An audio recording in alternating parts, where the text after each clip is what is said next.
بنی اسرائیل کے ایک گنہگار شخص کی توبہ کا واقعہ جس کی گناہ کی وجہ سے بارش رکی ہوئی تھی۔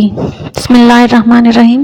حضرت موسیٰ علیہ السلام کے زمانے میں ایک شخص ایسا تھا جو اپنی توبہ پر کبھی ثابت قدم نہیں رہتا تھا۔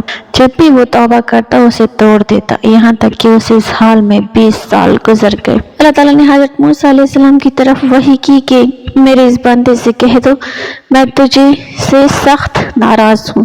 جب حضرت موسیٰ علیہ السلام نے اس آدمی کو اللہ کا پیغام دیا تو وہ بہت غمگین ہوا اور جنگلوں کی طرف نکل گیا۔ وہاں جا کر بارگاہ رب العزت میں عرض کی، اے رب ذوالجلال، تیری رحمت کم ہو گئی یا میرے گناہوں نے تجھے دکھ دیا؟ تیری بخشش کی خزانے ختم ہو گئے یا بندوں پر تیری نگاہ کرم نہیں رہی؟ تیرے غفور و درگزر سے کون سا گناہ بڑا ہے؟ تو کریم ہے، میں بخیل ہوں، کیا میرا بخل تیرے کرم پر غالب آ گیا ہے؟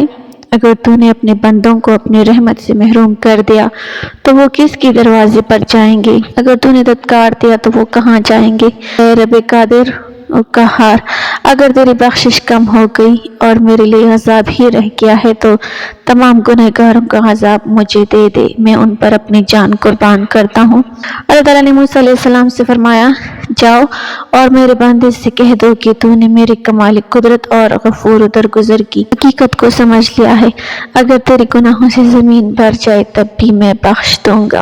حضرت امام غزالی رحمۃ اللہ علیہ حضرت موسیٰ علیہ السلام کے زمانے میں ایک مرتبہ سخت قحط پڑا۔ لوگ پریشان اور بے حال ہو کر سیدنا موسیٰ علیہ السلام کی خدمت میں حاضر ہو کر کہنے لگے، حضرت دعا فرمائیں کہ اللہ رب العزت باران رحمت نازل فرما دے۔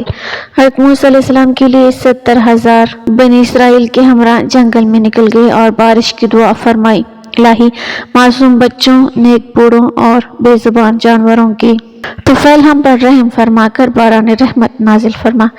ہر نبی مستجاب الدعوت ہوتا ہے، اس اعتبار سے دعا کے بعد بجائے امید بننے کے آسمان پہلے سے زیادہ صاف اور آفتاب پہلے سے زیادہ گرم ہو گیا تو حضرت موسیٰ علیہ السلام کو بہت حیرت ہوئی۔ پھر دعا کے لیے ہاتھ اٹھا کر عرض کیا، یا اللہ، اگر تیری بارگاہ میں میری وجاہت ختم ہو گئی ہے تو نبی آخر زمان جناب محمد رسول اللہ صلی اللہ علیہ وسلم کے واسطے سے التجا کرتا ہوں کہ تو اپنی رحمت متوجہ فرما کر بارش نازل فرما۔ اسی وقت وحی آئی، اے موسیٰ، تمہارا مرتبہ ہمارے یہاں بالکل نہیں گھٹا، تم اب بھی ہمارے نزدیک مرتبے والے ہو، مگر بات یہ ہے کہ تمہاری قوم میں ایک ہمارا نافرمان بندہ ہے جو 40 سال سے ہمیں ناراض کرتا رہا ہے۔ جب تک وہ موجود ہے ہم ہرگز ایک قطرہ بارش نہیں برسائیں گے۔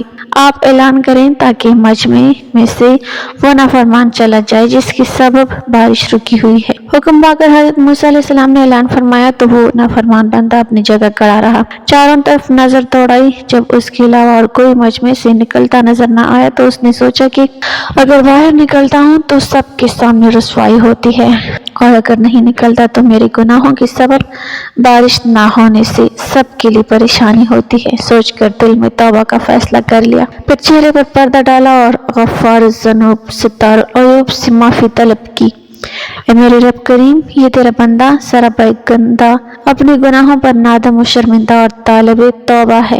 اللہ، میں نے 40 سال تک تیری نافرمانی کی مگر تو مہلت دیتا رہا، اب تیری طرف توبہ کے ارادے سے متوجہ ہوا ہوں، بس قبول فرما، محروم نہ فرما، مایوس نہ فرما۔